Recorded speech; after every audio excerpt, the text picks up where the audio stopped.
Oh no. Assalamualaikum. Alaikum assalam wa rahmatullahi wa barakatuh. How are you, Baba?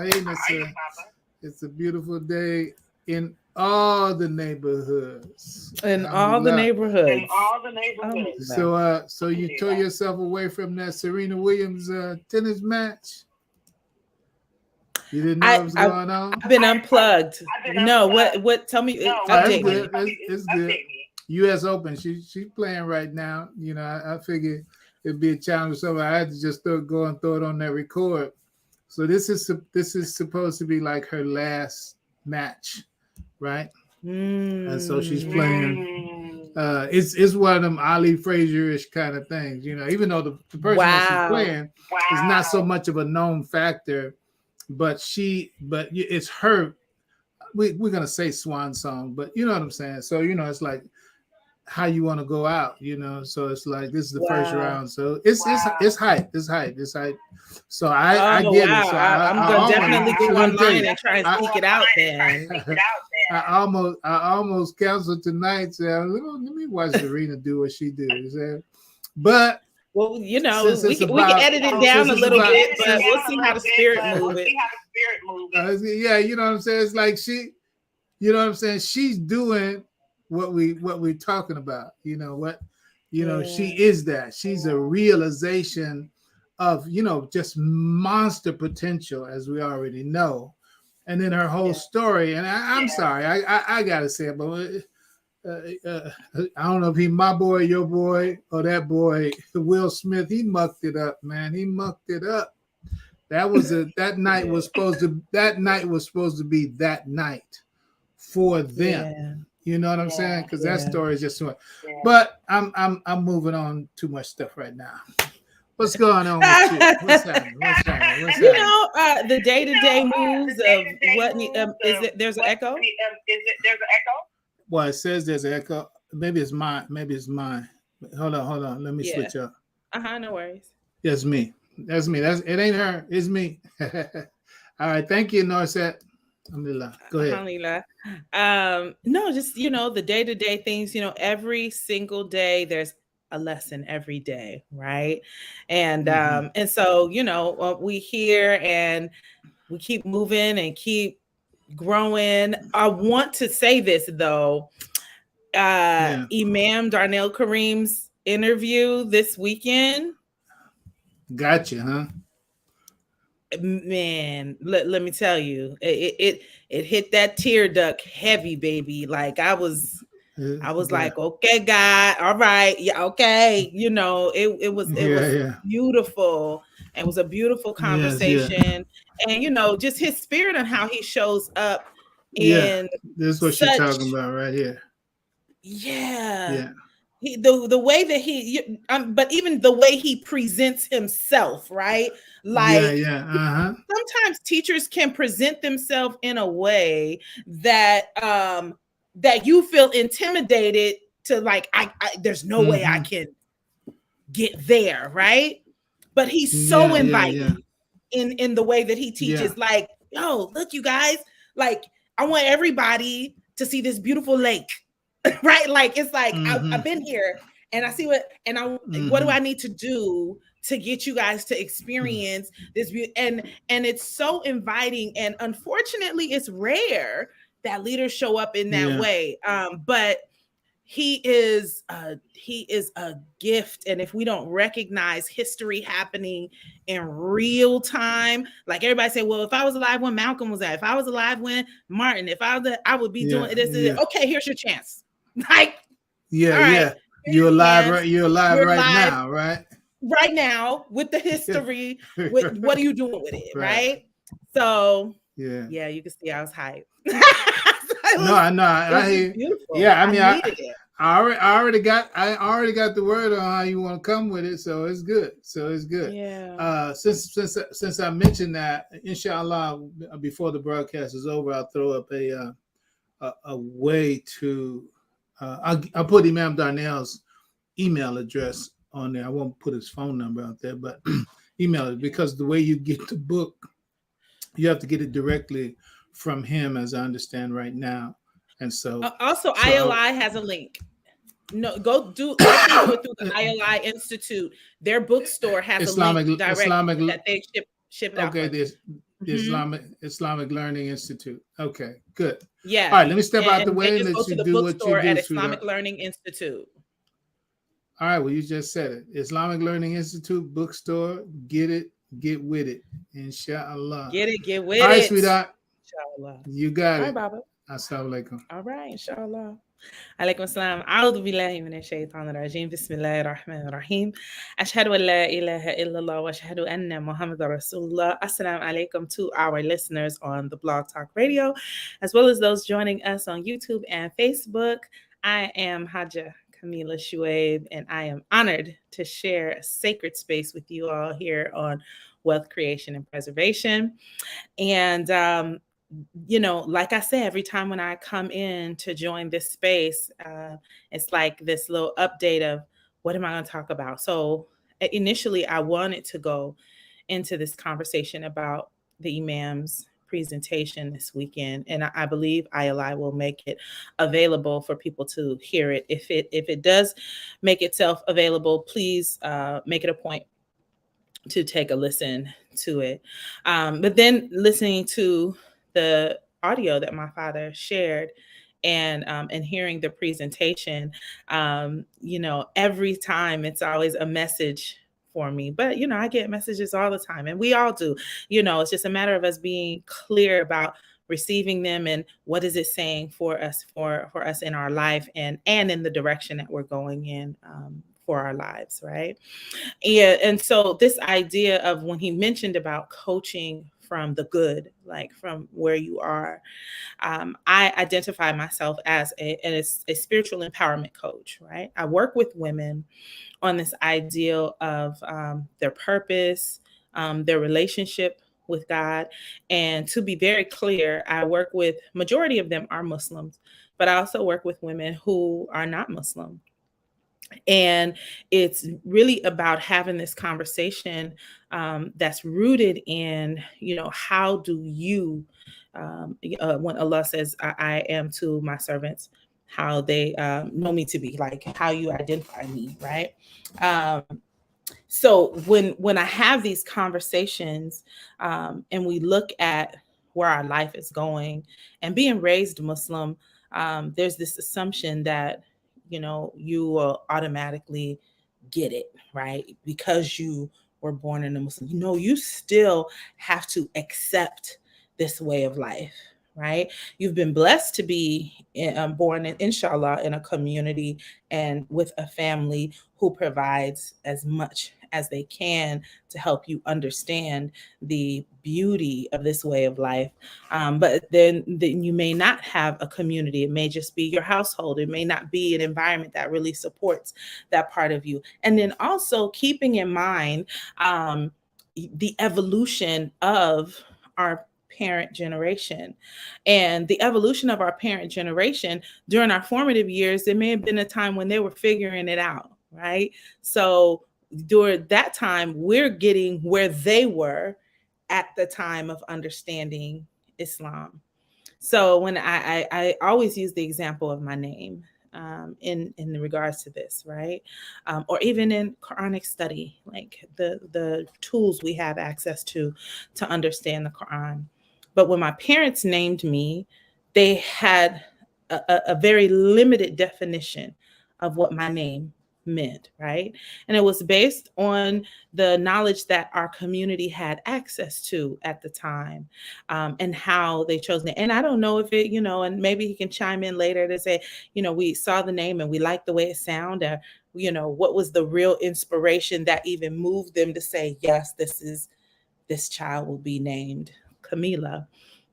That this knowing of it, that they were being obedient to the inspired thought placed on their heart, is that Allah named me. Allah just used my parents to give me my name, but there was no way to deviate from Allah's plan was for me to be Camila, right? And over time, as the community has evolved, and as our learning evolved, and as our teachers were being developed, as I was growing, it expanded the definition for me and for my name. That now I get a very rich definition, and it's not just whole and complete.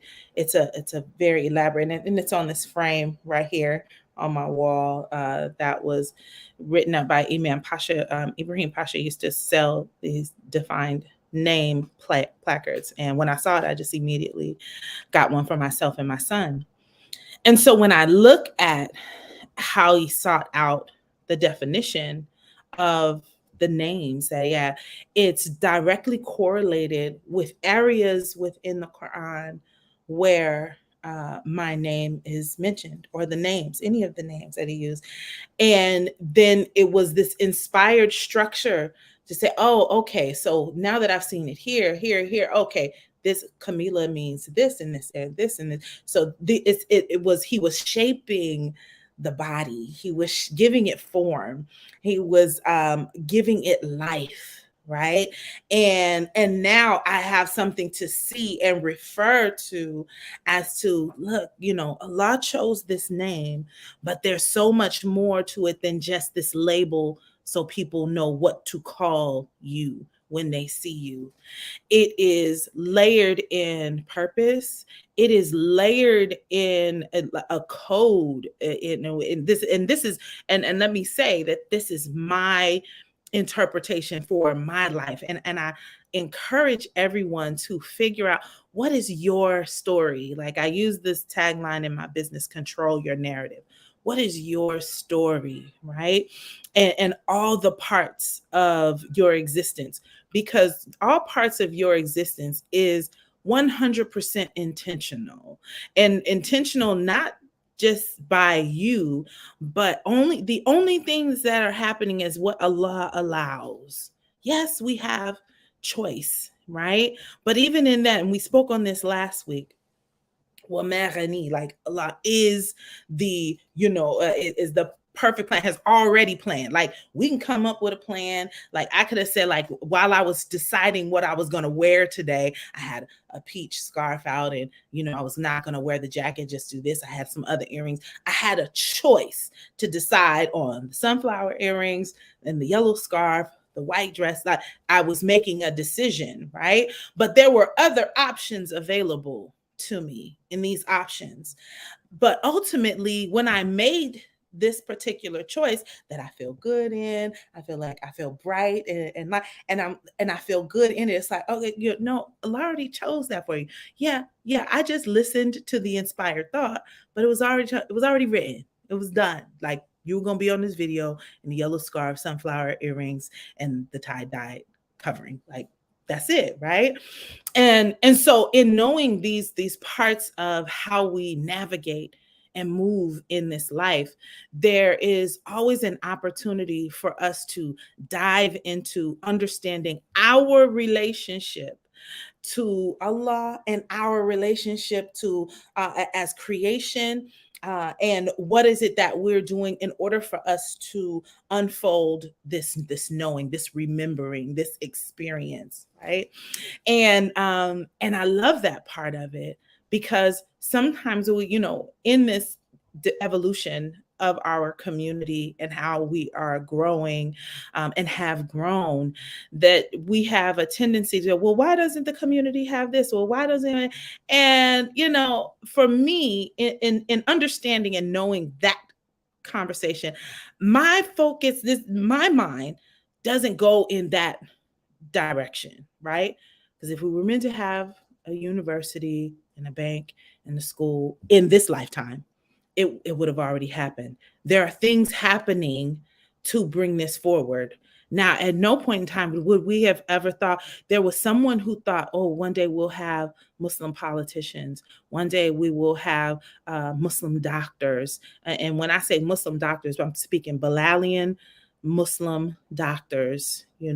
I'm speaking Bilalian teachers. We will have an education system and early learning. We will have our histories recorded in books. But it didn't happen, let's just say simply maybe 20 years ago, it wasn't in place, or even 30 years ago, it wasn't in place, right? But there were steps happening. We were bricks being laid to get to this point, right? And in knowing that and recognizing how beautiful that is, we have to be aware of what's the brick that we're laying, right? And so many times we neglect this relationship with ourselves to really understand how it is that we need to show up, how it is that we need to understand. And I think that's why my heart was so overwhelmingly full with the sharing that Imam Darnell shared with us this weekend, because he was excited that he didn't know that it was going to do what it's doing, right? He has a different perspective, as opposed to someone coming in and comparing, and you see my face kind of turn up, comparing the Bilalian Muslim experience to the historical Christian experience, or to the immigrant Muslim experience here in America, right? And you can't compare it, because there were things that had to happen to us in order for us to even get to this stage. And we skipped a lot of stages. Like, it is by the mercy and grace of Allah that we have the level of understanding at this phase of where we are, right? And it's not over. And this is a part of the what I said, the cathedral experience. Like, we may not see what we're seeking to see in our lifetime, but it will still take place, right? It will still happen. It was still in motion, because the plan was already written. And I want to reap the benefits of being a part of that building, right? When we get together, and I'm saying being a part of it, I'm gonna share the story with my son. My son is, the coach on the recording. He mentioned that, he's not an athlete. My child is the artist. He is a true, like, at his core, he inspired by colors and visuals and stories through pictures and drawing and poetry and music. Like, he is an artist. He is not an athlete. He is not the kid that was running outside, playing football, playing basketball. He was not that kid, right? But as a mother, I wanted to expose him to as many opportunities as possible so I could find what his thing was. So I created space for him to experience karate. He was like, no, mom, not really into karate. I'm not interested in somebody hitting me even for play, right? So it was like, karate wasn't happening. So then there was sports, we had a little basketball team through Clara Muhammad School, and he was a part of it because his two best friends are athletes for real. But he was just on the team because his friends were on the team. This is what they were doing, and I wanted him to socialize with the other boys, so he was doing basketball. And when I tell you, my baby, he was on the court, he did his run back and forth. The moment he got the ball, he gave it to somebody else because he already knew I didn't want that smoke. Like, it was just like, no. But when it was over, the whole team won the trophy. Everybody, because they won, the team won. And he had his couple seconds on the court, but he got the trophy too, right? It wasn't like only those that made a score, or only those that played 30 minutes, or only those that no, and when I tell you, you would have thought that trophy was an Oscar, the way that he responded to getting that trophy with the rest of the team, right? And it's like, no, I'm not an athlete, but I'm going to do my part as a team member, and I still win, right? So when we look at this ideal of our purpose, I have, and I'm still working through it, but I'm much more confident. I know what I know now. Like, I'm telling you, Ma'am Darnell got me together this weekend. And I mean that sincerely, right? That there are very specific roads that each of us have, right? And our task and our charge is to strive in excellence in that road, right? So I know that I am not, I'm not Arabic grammar strong, but I use those tools to further support the work that I do, right? And I'm still taking classes, just signed up for another class because I know I want to strengthen my toolkit. But then there's a part of me that, from my just innate training of being around my father and working with other youth over time in the conventions, and the way that I see things artistic as an artist as well, culturally. The Sheikh in our community calls me a cultural social scientist. That's what he called me that years ago. And it just stuck. I was like, yes, okay, that's me, right? So,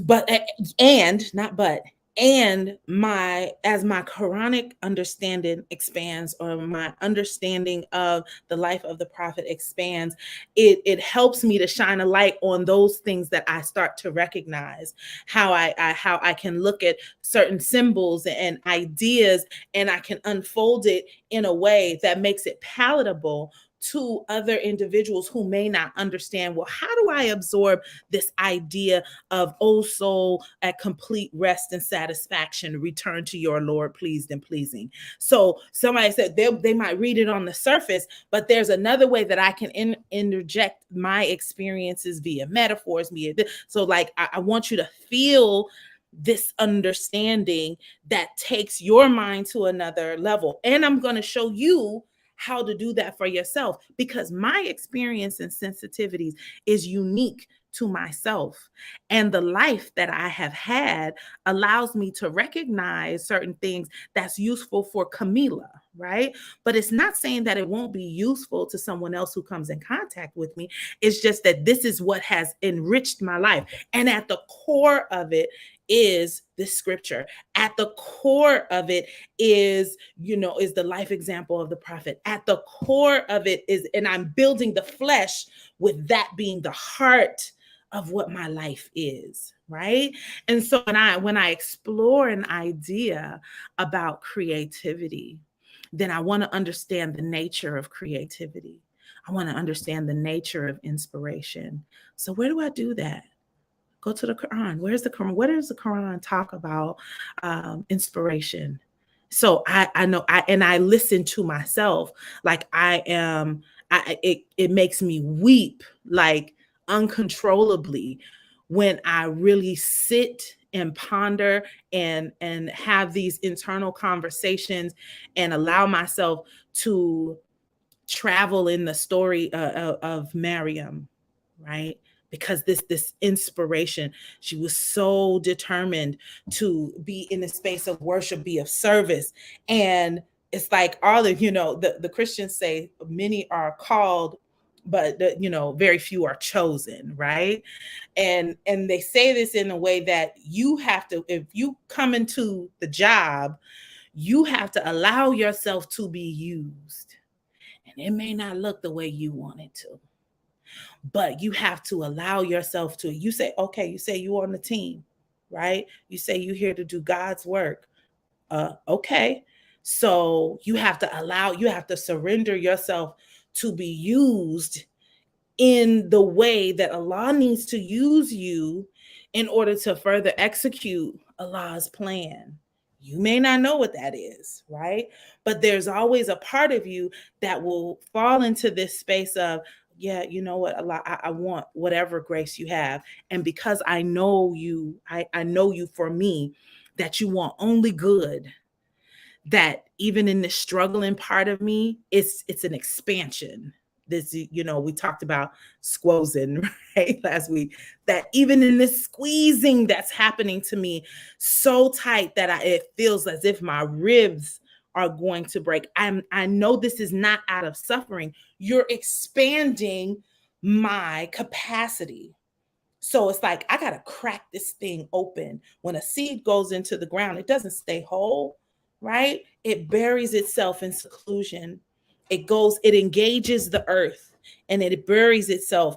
And in that environment, now that environment cracks this hard shell open, and then this hard shell gives a new life. And then it does that cycle all over. Then it'll produce another seed that will fall, engage the earth, and crack open, right? So when these challenges are happening, where we are in our solitude and in silence, and we're trying to understand what's going on, and then that inspiration hits you that just cracks your chest open, and it's like, I don't know how I'm gonna do this. It is in that moment that you say, Alhamdulillah, Allahu Akbar, that Allah has entrusted me with something so beautiful, right? That He entrusted me with this, and now He's cracking me open, because I'm not going to give you anything that you cannot bear. So we're clear, Allah tells no lies, right? So whatever you're experiencing, and you on the team, I'm not going to give you anything that I know you cannot handle. In fact, I am the one that delays things that's going to throw you off the path, right? This is how beautiful Allah is, and how rich this way of life is, when we have access to the code. We have access to the reality that, we don't get him and her. Why is this happening? When we gonna get out the pandemic? Why my finances look like this? It's like, the only reason why you're experiencing whatever the challenge is because within you is the solution. That's the only reason why. Health challenge, the only reason why this is happening to you is because in you there is a solution that you're being cracked open. Poverty, finances being challenged. Okay, the only reason this is happening to you is because in you is the solution. I don't understand love. I want to be married. Okay, the only reason why this is happening to you is because in you is a solution. So all you do is spend your time being like, okay, Allah, show me the solution then. Because that's the only reason why you're not giving me this, because you like to see me suffer. Allah don't operate in that space. That's some human mess. Allah is not in that space. It's like, I'm going to test you. I'm going to crack you open so that a new life can emerge. And when this new life emerges, now it'll be something else. You go have to grow again, right? It starts over again every season, right? So I know I'm at time, but I'm going to stop there. And alhamdulillah, Rabbil Alameen. May Allah bless us to see and recognize that we have been chosen to solve a problem, that our challenge is only given to us because we have the capacity and the ability to solve it. I mean, yes, that was a dua. Alhamdulillah. Let me get on. You're not on the video. Okay, there you go. Yeah, I'm good now. I'm trying to act like I got studio skills to try to post up these people's comments. And and talk to you at the same time. Like Yeah. I'm used to doing this kind of thing, right? And for those who don't get it, that's Ashe. That's Ashe. T.C. Williams giving us the Ashe. As Mhm. I understand, it means I bear witness, or that's the truth, and all the rest of that. It's actually be and it Alhamdulillah. is. It's like to be and it is like it's is about Allah's will. Like it is. Oh, that's what Ashe is. Ashe. All right. So Mhm. okay.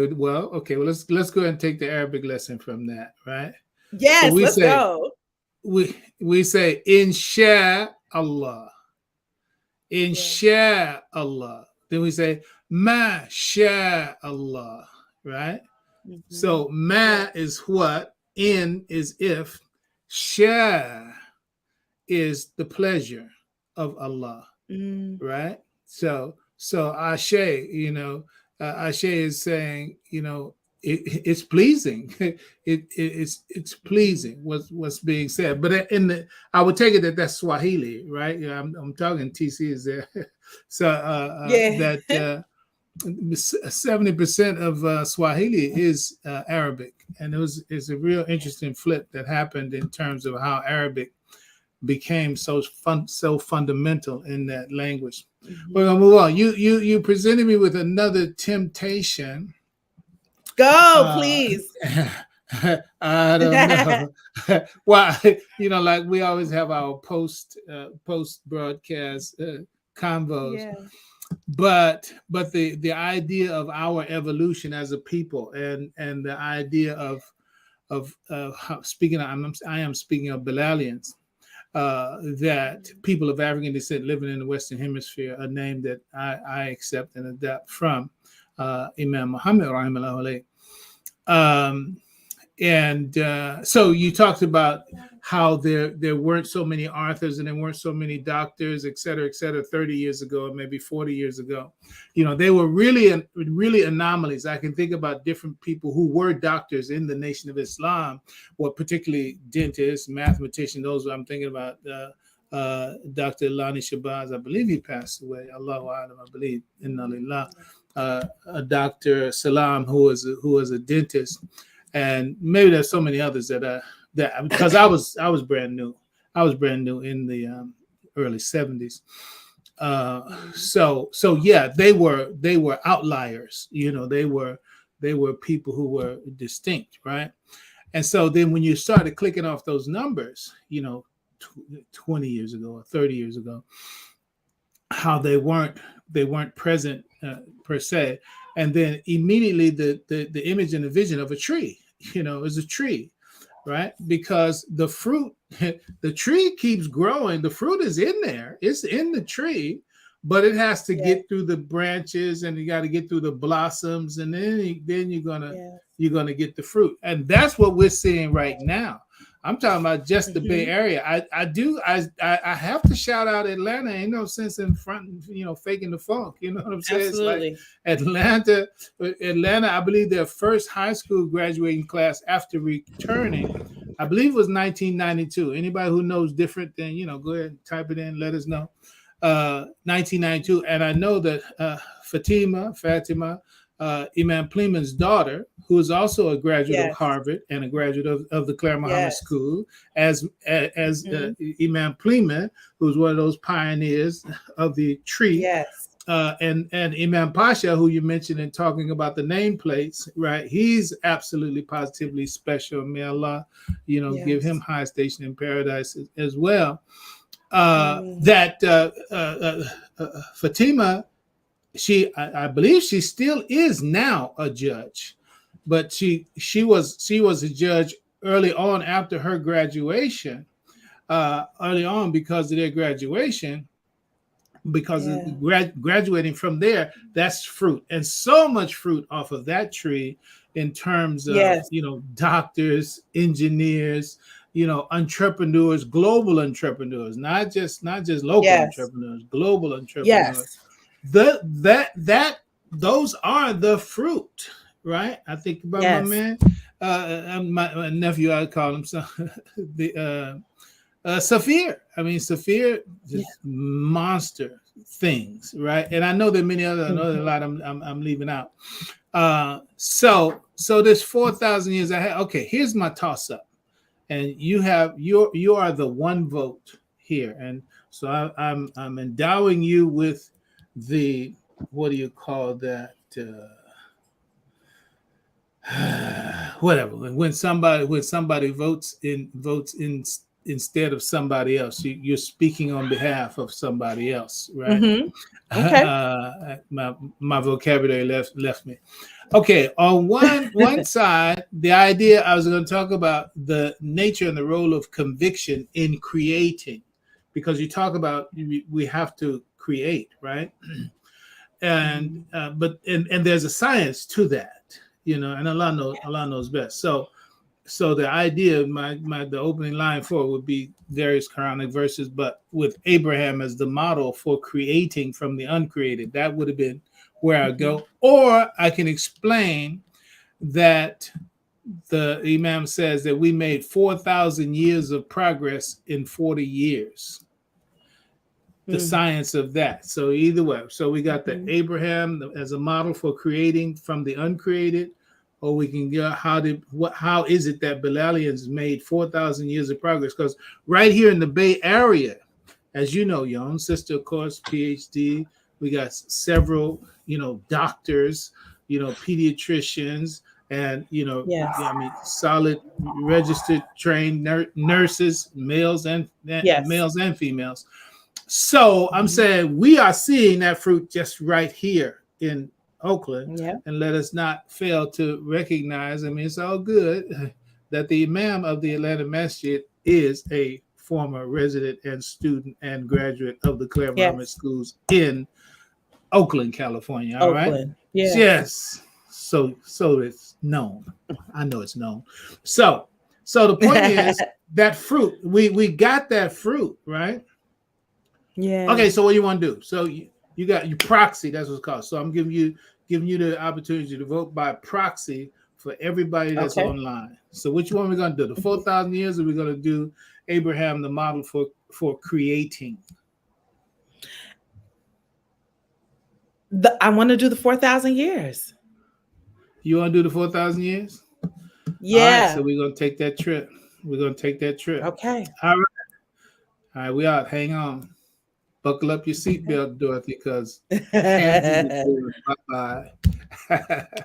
All right. All right, Baba. All right, alhamdulillah, bismillah. So I'll go ahead and put the writing up here, and I'll just read it through as we talk about it, so you can read as slow as you like for it. But it is, and frankly, I don't know when I would get back to it if I don't do it right now. It's just always so much. MashaAllah, this is no boast. It's just, it is what it is. Okay. So we're going to go ahead and take some time to understand that this is a major part of the new narrative. I mean, the whole idea is, as Haja Kamila was just saying, her thesis, one of the prime thesis, control your narrative. And it's true, because you are controlled by a narrative, whether it be conscious or unconscious. All of us, we are homo narrans. We are creatures of story. Stories move us, stories make us, etc. And the story of yourself is what is having everything to do with who you are and your identity. That is your identity.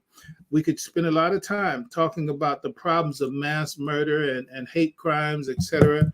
It really has everything to do with the death of the narrative of white supremacy, which is a false notion, we know, but the death of white supremacy is really the source of these kinds of vicious, villainous attacks. But we're going to move on. So the new narrative for Bilalians in this time, in this history, Imam Muhammad made this statement in the publication As the Light Shineth from the East. And this was published in 1980.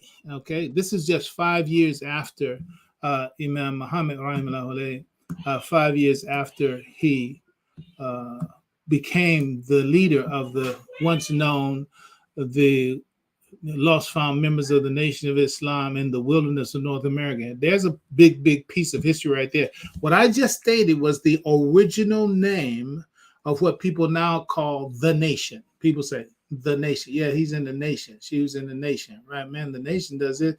The nation. No, the original name, the lost found members of the Nation of Islam in the wilderness of North America, right?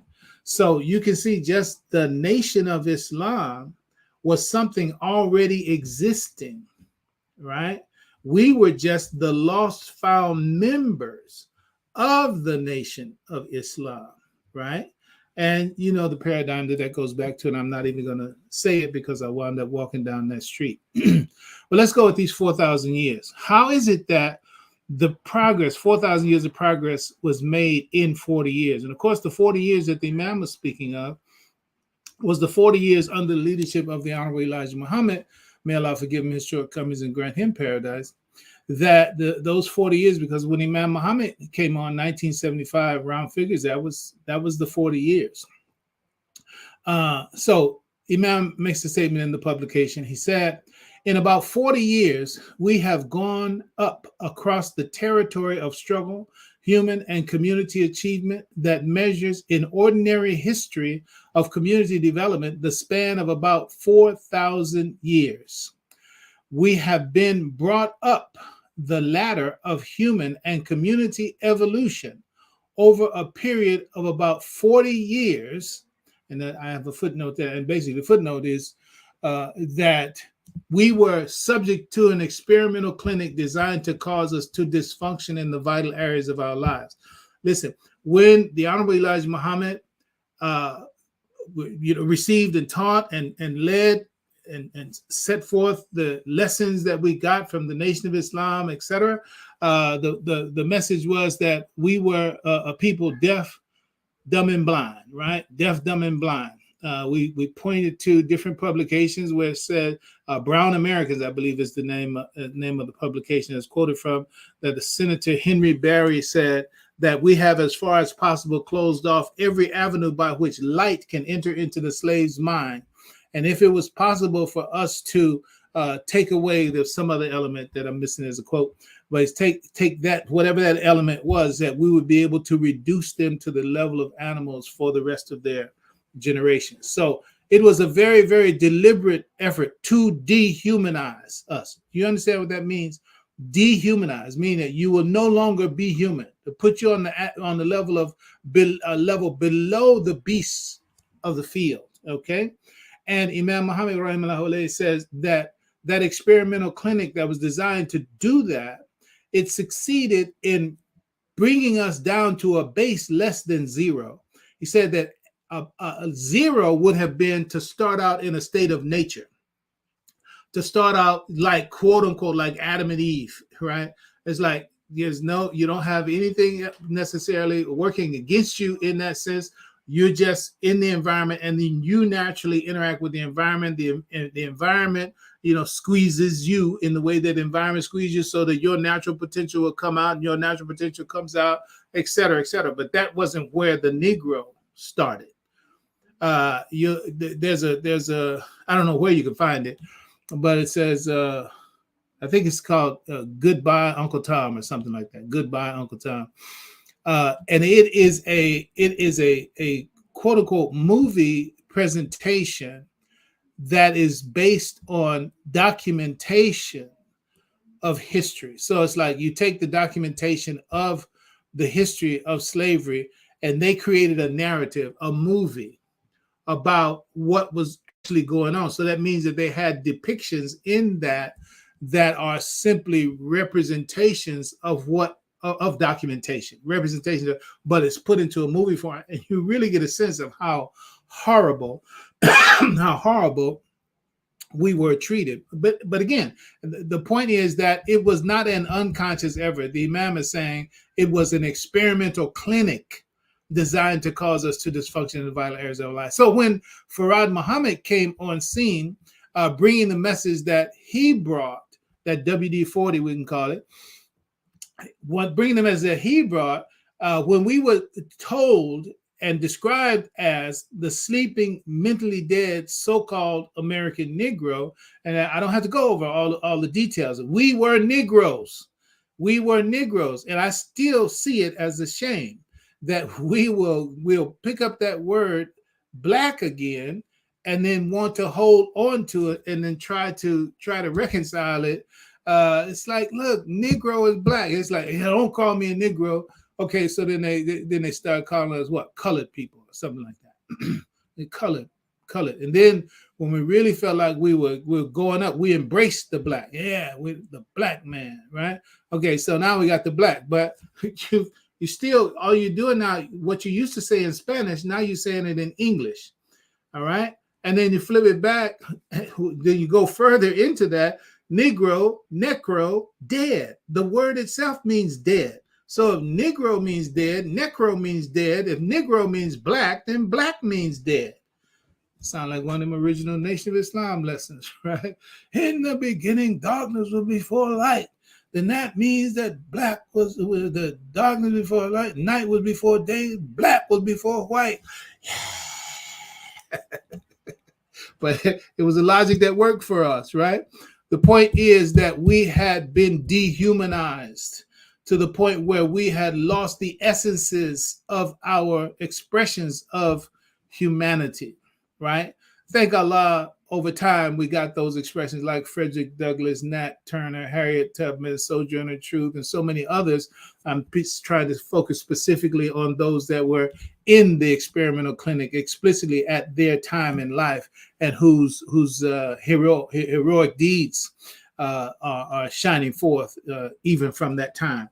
But let's get back to this. So this community evolution of a period of 40 years, meaning that we had to come from a base less than zero to get up to wherever we were, even at that time, 1975. So from up to that 1975 time, when Imam Muhammad is describing what actually transpired over that time of the Nation of Islam, then of the Honorable Elijah Muhammad, then this is the progression. How far did you move from a base less than zero? And in 40 years, where did you wind up, right? I know, speaking of doctors and professionals, right? I know an individual who was a heroin addict when the Nation of Islam found him. And that person is now a brain surgeon. I'm talking about, he was a heroin addict, becoming FOI, selling papers on the block, doing what you did as a fruit in the Nation of Islam, right? And then moves on through an educational path to become a brain surgeon. That's a model example of this thing, which is a modern, I would say, miracle. But again, I hesitate even on that word miracle, because to see the ayah, which is sometimes translated as miracle, to see the ayah in that and not take it as a quote unquote miracle, but as a deeper meaning, that a miracle sets it outside of some schematic. No, Allah subhanahu wa ta'ala has, in the pattern of nature and in the nature of the human being and in the nature of the universe, to correct what gets mutated. Allah has, okay, you try to mess with this piece right here that I have designed for it to operate this way, then nature itself will create. The nature itself will correct, will make the correction. All right. We call it a miracle. No, but it's just it's nature doing what Allah says by his will must be done. But let's keep going. So for a period of 40 years, the Imam says, that equals 4,000 years. He makes the statement without details. I'm coming with details after that. It says that equals 4,000 years in the rise of other civilized communities. Meaning, take the Negro, base less than zero, experimental clinic designed to cause him to dysfunction in vital areas of his life for the 400 years in that clinic called slave plantation.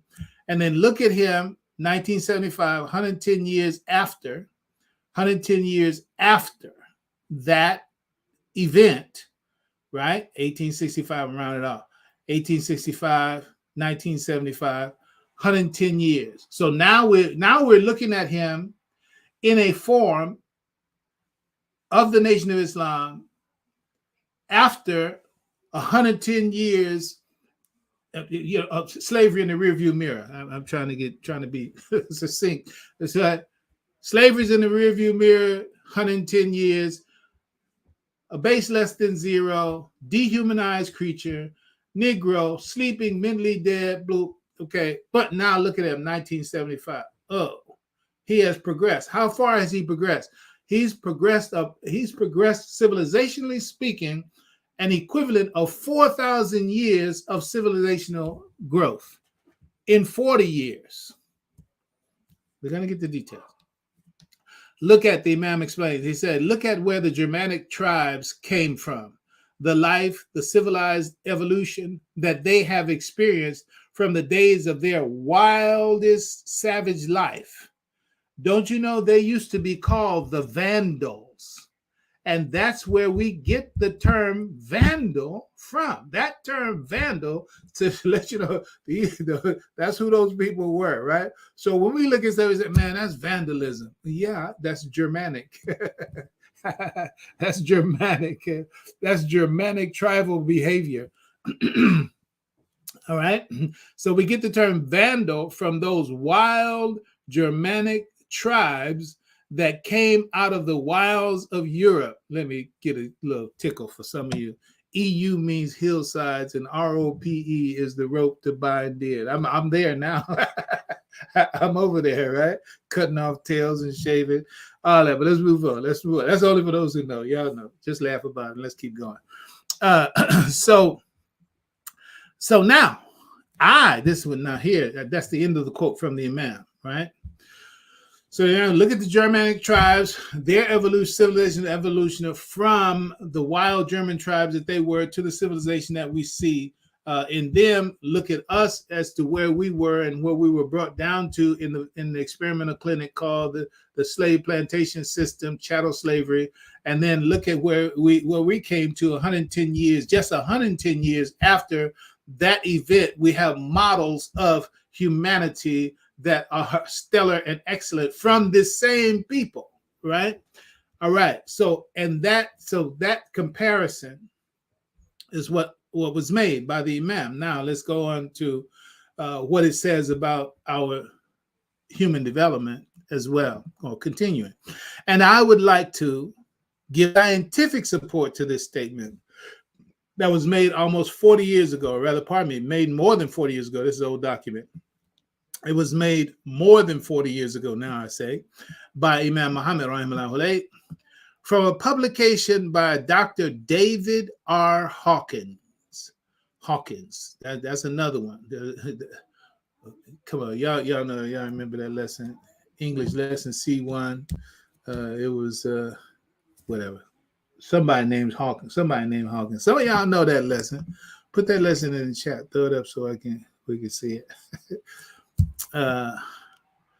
Hawkins. I don't know if he was one in charge of the boat or what have you, but let's move on. Dr. David R. Hawkins, no relation, I'm presuming, published in 2002, entitled Power versus Force. This is the name of the book. Power versus Force. And on page 235, in the chapter entitled The Evolution of Consciousness. The evolution of consciousness. If you want to really be solid when you hear that word, when you use that word, when you understand that word, and not be with what's sometimes called woo-woo or spacey or floaty or so, it's a word that,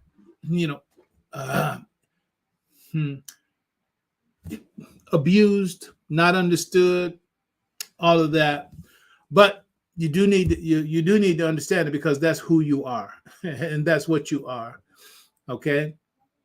Consciousness is the reality of the human being. That's just the label for it. I mean, if you say whatever it is, I don't know how to say it in Arabic, don't know, mashallah, it doesn't matter. French, you can say it in German, you say it in Spanish, you can say it in Tagalog, or whatever you say it in. The English word for it is consciousness, and it's talking about something that is not any different, though different labels and languages may say it. Consciousness is what it is, and consciousness is our humanity. Just imagine if you didn't have consciousness. If you don't have consciousness, then you don't exist. All right. So consciousness is our existence. So, and it's the nature of what's happening in consciousness that determines what the nature of your life is, right? So that evolution that's spoken of 40 years being equivalent to 4,000 years, it is a movement in consciousness from one level to another. I was listening to a couple of things today as we do in preparing for these broadcasts. One of the things said, a person will not succeed. A person will not succeed beyond what they believe about themselves. That is, if you don't believe you can succeed past it, there's no way. There's no way for you to succeed beyond your opinion of yourself. There's no way for you to succeed beyond your opinion of yourself. So if you don't have a high opinion of yourself, then you lock yourself in. It's like, that's as high as you can go, right? Big teaching on that. So that's it. So that's it. So I want us to understand as we go on talking about this consciousness, the consciousness is the development and the evolution of your reality. That's really what it is. You can talk about it as soul. You can talk about it as soul. All right. Nefs. Quoting from the book, it said thousands of calculations and innumerable calibrations drawn from kinesiology, kinesthetic. You have different people. You have auditory, you have gustatory, you have visual. Everybody learns different ways, right? Kinesthetic learners are those who learn by feel, by actually doing things, right? But kinesiology has to do with the state of the body, the physicality, right? So they did thousands of calculations and innumerable calibrations drawn from kinesiologic testing of individuals and from historical analysis indicate that the average advance in the level of consciousness, that is, when person you're talking about, a person have a low level of consciousness, high level of consciousness, meaning that they operate. Some people talk about vibrations, et cetera, et cetera. I'm not trying to poo-poo it or say it's not valid. I believe it is, but I don't want to just continue to speak about it right now because of the cliche-ish way that most people understand it. And if I can't elaborate on the way that I would prefer to make it clear to the best of my ability, I just leave it like that. I agree that this consciousness and your state, which is expressed in these different emotional states that we're about to read, that's your level of consciousness. That's your level of consciousness, right? You can be on a low level of consciousness. You could be on a high level of consciousness, right? And the science that the doctor is operating from, he's operating from their ways, because all these studies, these scientific studies, these innumerable calibrations and calculations in kinesiology have determined, look, this is the human nature when it comes to these matters, right? That's what this science is actually talking about. So therefore, there's a reality that can be pinpointed based on physiological, kinesiologic, emotional, psychological correlates in the person, right? Listen, watch this. And when you get a chance, go on YouTube and just look up, body language, how body language affects your state of mind. How body language, we think about body language in terms of how body language tells us a person's arms are crossed or legs are crossed or something like that. It's like they're kind of rejecting and closing themselves off from whatever it is that you're bringing. But then also, if a person is spread out, sitting, arms spread out, legs spread out, etc. it's also making a statement about how that person feels about themselves as well. So the point is that each affects the other. The way we think affects the way we feel. The way we feel affects the way we think. Our body language is an expression of how we feel. So you can posture yourself, or you can take a posture that can change your state of mind, right? So if you're feeling down, depressed, doubtful, threatened, what have you, all you gotta do when you're in that state, look at your body posture. Your body posture is mirroring that state of mind. Okay, you want to change that state of mind, change your body posture. Change your body posture. Stand up straight. Shoulders straight. Don't bend over, right? Sit comfortably, sit openly, etc. All this has to do with your sense of your own self and also your emotional state. So I'm saying all that to just simply understand. And see, listen, let's go right to the Nation of Islam to show what the Nation of Islam did. Nation of Islam, man, you cannot be walking slow nowhere. Quick moving, fast stepping, right down to the modern times. When you were FOI, it's like, man, you better act like you got somewhere to go and you got somebody to see and you got something to do. It's like, no, that whole lazy, that it was the whole, mashallah, no shade for Stephen Fetchit or whoever else, but all those kind of images were images that we're seeking to get rid of, right? So all of our body language, when we sat, we called it sitting on the square, all that. When we stood posts, all that, everything about our body posture. We don't even have to talk about drilling and all the rest of that, what that does to our body, what that does to our mind, what that does to our spirit, what that does to our evolution. That's what happened. In that we were genuinely being humanly transformed in the physical, and we haven't even started talking about the teaching. And we haven't even talked about where it says research is best qualified, history is best qualified to reward all research, right? We talked about the supreme wisdom, the actual facts, and all those kinds of things. Yeah, I got love for what I received from that when it was happening there, and whatever good of it remains in any representation, alhamdulillah, I'm with that. I take the khair of everything, right? But let's dial it back a little bit, Fahim, and let's move it. All right, so the idea is that this scientist, he has put the science to the thing that I've just been elaborating on: the emotions, the consciousness, the evolution of the person, and they were able to put numbers to states of consciousness. Numbers to states of consciousness. So it's saying the research has shown that the average advance, I'm right here, the average advance in the level of consciousness throughout the global population, that is, it's the world, because all these studies, meta-research, are saying this is the profile for a human being. Do you know that they can do a poll? You can do a poll of only 1,200, 1,300 people or so. That's a national poll, and it will be valid as a scientific database for that nation. It'll be just 1,200 people, right? So that is to say that it is human nature to be this and to be that. So this is what these findings are saying. They observed human nature, they studied human nature, and they've identified and calibrated, are able to put a number to match a state of consciousness. All right? And so he gives the map in this publication, Power versus Force.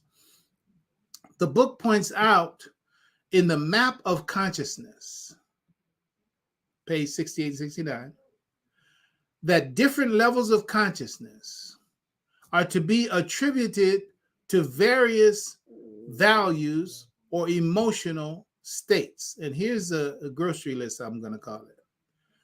Shame calibrates at 20. Guilt calibrates at 30. Apathy calibrates at 50. Grief calibrates at 75. Fear calibrates at 100.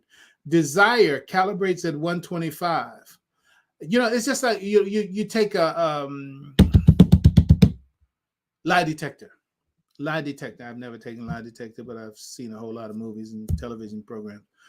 The lie detector. So you have this needle that registers the physiological responses of the person who's hooked up.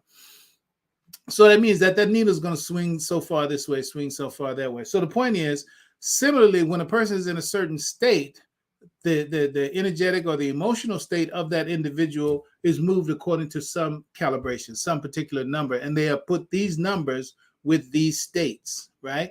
So anger calibrates at 150, pride calibrates at 175, courage calibrates at 200, neutrality calibrates at 250, willingness at 310, acceptance at 350, reason calibrates at 400, love at 500, joy at 540, peace at 600, and enlightenment at 700 to 1,000. Now, here's the critical point as we go on. Now it's coming all mathematics now, more so. It's saying that the average advance of consciousness throughout the global population is a little more than 5 points during a lifetime. Let's move on.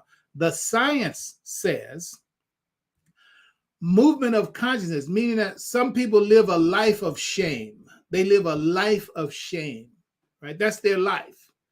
It's a life of shame. Well, they're at 20, right? And the global population usually moves a little more than 5 points during a lifetime. So it means if at that stage of 90% of their life is formed by the time personality is formed by the time you're 10 years old, or even if you go all the way to the 21 when the socialization is done, some people still, their life is still a life of shame. That is, they've been socialized into a shame-based existence. That's a very low calibration. Okay, but they're still living. So there's a chance, but it's only average, to move 5 points. So that would say, I know it's kind of bleak for a person in that state, but it's like, they have hopes of moving up to 25. But it's not likely that they're, on average, that they're going to get to 30, because the average global movement of consciousness is only 5 points. Okay, hold on to that. That's critical. 5 points per lifetime. 5 points per lifetime. So if you start at a certain place and there's nothing particular that's designed to help you move further faster, then you pretty much are going to be not very far from where you came on at for as far as your formal personality is concerned. All right, I hope you understand those numbers. Now, so let's go and see what happens. So here's the math. So when we take the statement given above, that the average advance in level of consciousness, that's your reality. Your consciousness is your reality, right? Aren't you conscious right now? You're conscious right now. Okay, is that reality for you right now? Yeah, your consciousness is your reality. All right, so it's what if you became unconscious right now? You'd be in a different reality. You'd be in a different reality. But then when you became conscious again, now you're in another reality. So what? Consciousness is reality. Consciousness is reality. You change your consciousness, you change your reality. Okay, so when we take the statement given above that the average advance in the level of consciousness throughout the global population is a little more than 5 points during a lifetime, then a person or a society dominated by shame would take an average of 30 lifetimes, about 1,200 years. That's that movement, right? Lifetime, 5 lifetimes, yes, 30 lifetimes, 5 points per lifetime. That'd be 1,200 years. 1,200 years, a lifetime being 40 years. Okay, so slow it down. A lifetime is 40 years. That's Quran, right? Lifetime is 40 years. All right. So if a person lives 30 lifetimes, then that's 1,200 years, right? If a person starts out, as we're using now, if they start out at shame, right? Let's go down here. Shame. They start out at shame, all right? And they're trying to get from shame, up here to enlightenment, right? It's a long way to go, right? So 1,200 years, 30 lifetimes, 1,200 years. That's a movement of 150 points. So to go from shame to pride, right? I want to make sure you're seeing this, right? Pride, right?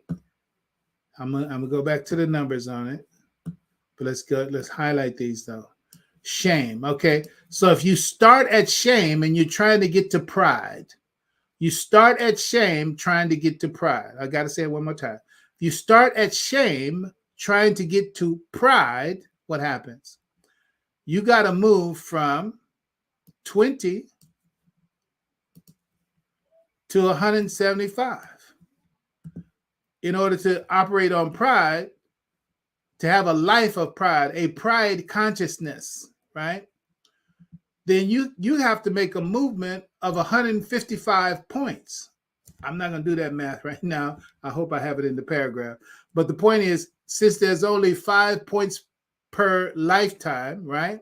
The difference between 120 and 175, I guess I am doing the math, 120, 175, 155 divided by 5. So that's 31 lifetimes. I rounded off to 30 lifetimes.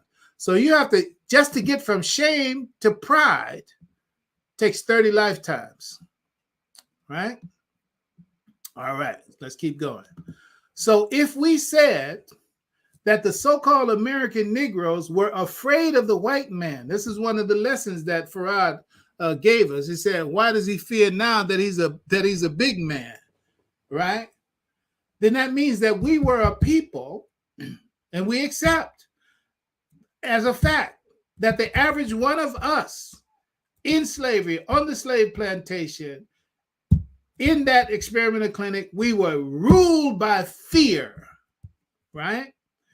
And we were afraid of the white man, right? And then the English lesson C one came and asked, why does he fear now that he is a big man? To tell us that by that diagnosis, we were a people dominated by fear. So where's fear on this scheme of things? That's at 100. So the Negro, according to the Farad lesson, and listen, myth is abstract truth without details. All right? Long story. Either way, so that's where we were, the so-called Negro. All right, let's go. Negro, you are here. Okay. All right. So we had that fear, right? But through the significant emotional event of the Nation of Islam, right? That Nation of Islam, that Yaqub's myth, man, I remember the first time anybody said anything like that. His name was Brother Bill. I wasn't a Muslim at this time. I was on the bus on my way to College of Alameda. And, Brother Bill, he had just became a member of the Nation of Islam, right? I wasn't Nation of Islam, but Allah was already opening me up to, to take a big bite, right? So we were on the bus heading to school, and so he had already taken his bite, right? I don't know, red pill, blue pill, whatever. It literally was red pill, blue pill thing. What is the red pill is the one that makes you see. The blue pill is you go back and nothing ever changed. So he had took the red pill. So Bill said, these white people, they're an illusion. He said it. It's like I didn't know him to be insane. With somebody, he crazy anyway. But if you didn't know them as somebody, well, no, he's not insane. And he just said that, and he believes that. We're gonna be a few minutes over. So the first time I heard somebody say anything like that, you know, these white people, they're an illusion. so the idea is that he had a significant emotional event, right? And literally, it's true and it's good when it happens in the best way. There are those who would say, you have lost your mind. You have lost your mind. Alhamdulillah. That's exactly what we needed, because your consciousness is your reality. So we needed to lose that mind that was made on the plantation and become something else. So all these lessons, English lesson C1 included, the supreme wisdom and all that, Yakub's myth, all that, the making of the devil on the island of Pelana, Petmos, the mothership, etc. It was mind-blowing stuff, and it needed to be blew up, right? The deportation of the moon was a story about the operation that we were undergoing, and we didn't even know it.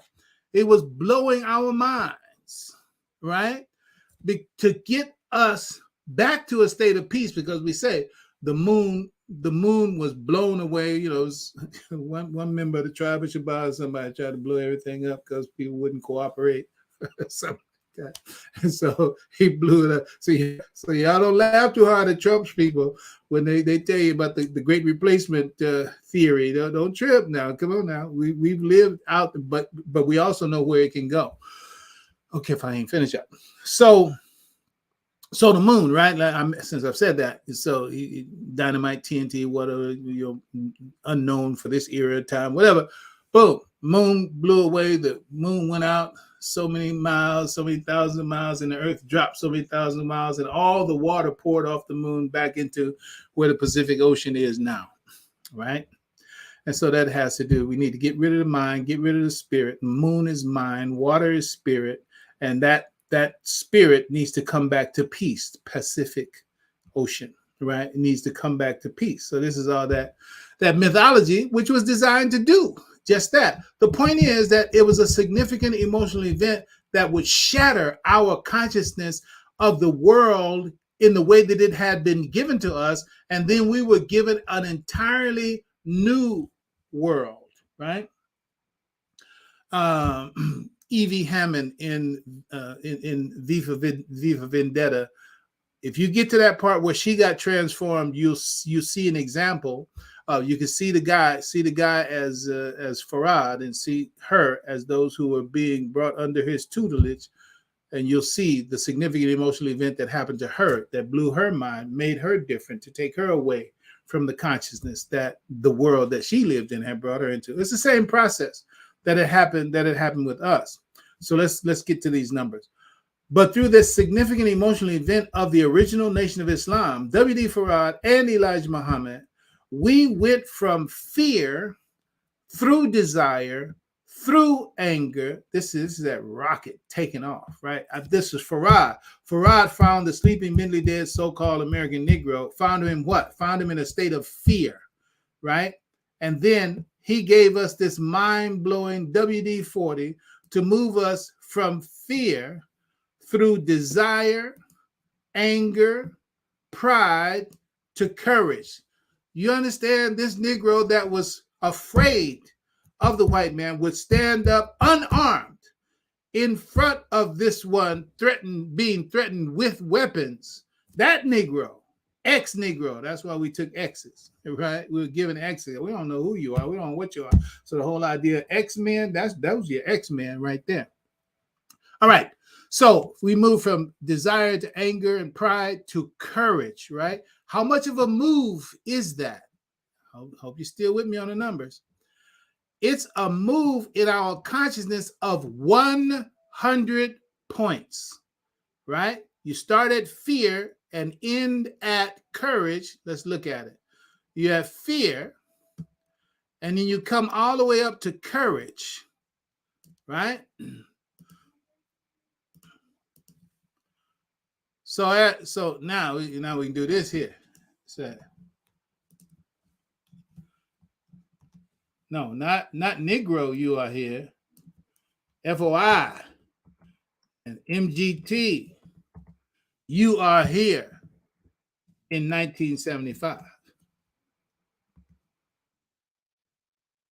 That's where we were, 1975, and earlier than that. But we were definitely there, 1975. So that's a movement, right? Of 100 points. What's the average movement for the global population? 5 points per lifetime. We moved 100 points in one lifetime.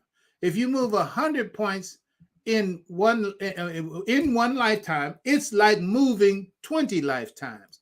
All right, we moved 100 points from fear to courage, right? So that's a 100-point movement, right? And 5 points per lifetime, that means you moved 20 lifetimes. All right, a lifetime is 40 years, remember, right? Lifetime is 40 years. All right, if you move 20 lifetimes in 40 years, what you got? You got 800 years. So that's 800 years of movement. Allahu Akbar. 800 years of movement under the Honorable Elijah Muhammad and the Nation of Islam, from the perspective of moving from fear, where we were found in the 1930s, according to the story, to 1975, from fear to courage. That's 800 years. That movement, 800 years, 20 lifetimes. Then comes Imam Wadathuddin Muhammad. And he moved us from courage. Allahu Akbar. He moved us from courage to enlightenment. That's where he took our consciousness. Yeah, I'm there. I'm there. I'm there. He took us from where he got us at the level of courage that we had and the growth that we had in 1975 and took us to enlightenment. Now let's look at that number right there. He took us from courage to enlightenment. You don't think you don't even fix your lips to hear. Don't even fix your lips to even think about the fact that Imam Muhammad did not bring enlightenment. All right. Imam brought enlightenment. And the light is still shining from the supernova that he was and is, right? So now I'm putting it like this. Jalalians, watch this. You should be here. You should be here. You should be here on all levels. You should be here on what Imam Muhammad is on. You should be here in terms of being an enlightened individual in the best possible way, because that nature that was cracked open, as my Haji co-host has said, it was cracked open to bring out of you something that was in you that couldn't have come out of you in any other way by any other means. I know, you hear. So this movement from courage to enlightenment, and how long did it take the Imam to make that movement? 33 years. 33 years. What's the distance from courage to enlightenment? 200, we just gonna put 1,000 on it, right? 200 to 1,000, that's 800. That's 800 points. 5 points per lifetime. How many lifetimes in those 800 points? What? 5 and the 8, 1, 6. That's 160 lifetimes. Imam Muhammad moved us 160 lifetimes. Consciousness is reality. He moved us 160 lifetimes in those 33 years. And so these 33 years is a movement of 500 points. What happened to my numbers here? Oh, okay. I put it at the bottom. I just put it at 700.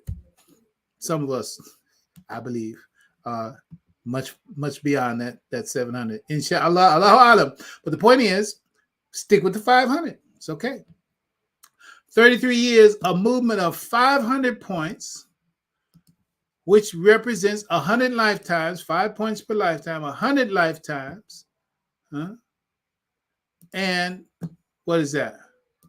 4,000 years. 4,000 years, brother and sister. That's the kind of advancement that we have seen. That's who we are. That's where we are. That's what we are. That's, go ahead and put the label miracle on it, but it's an ayah. It's just a sign from Allah. So it's like, now, talk about the narrative. You don't want to share in that narrative. It's your narrative. It's your story. It's your story. It's like, nah, we don't want that WD stuff. See, that's what's wrong with those who don't get with it. MashaAllah, it doesn't mean you can't be okay without it. There are many that are okay, many that make great progress, many that make contributions. And Allah said, if I wanted you all to be one people, I would have made you that way. Okay, so fine. The idea is, you want what is best, inshallah, and Allah knows what's best. All right, Haja, come on back here. We about to be out. Let's see. Where's my brother? I think that's Arif down in North Kakalaki. Arif is a lot of people are stuck because they are getting high. Yeah, that's true. They're getting high. Out here in California, it's all legal. All right. Google says Farad Muhammad taught that John Hawkins, yeah, that was his name, John Hawkins. He was the captain of the slave ship Jesus. Yes, that's the lesson. Thanks, Abdul. Alhamdulillah. All right, who else we got here? All right, again, I'm going to have to watch this again, mashallah. All right. Imam Wali, assalamu alaikum wa rahmatullahi ta'ala wa barakatuh.